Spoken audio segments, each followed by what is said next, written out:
ನಾಮ ವಿದ್ಯಾವತ್ ವಾಗ್ದೇವ್ಯೈ ನಮಃ. ಸರಸ್ವತಿ ಜ್ಞಾನದಾತಳು, ವಿದ್ಯಾದಾತಳು, ವಾಗ್ಧಾತುಗಳು ಅಷ್ಟೇ ಅಲ್ಲದೆ ನಾಗರಿಕತೆಯ ಉತ್ತುಂಗದ ಆದಿಯ ಆರಂಭವೂ ಕೂಡ ಸರಸ್ವತಿನೇ.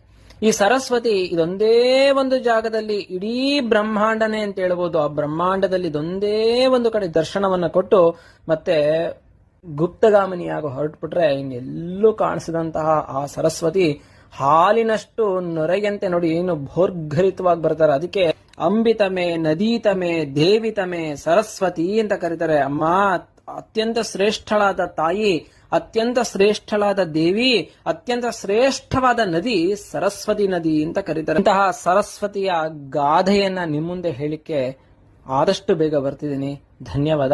ಶ್ರೀಚರಣ ಸೇವಕ.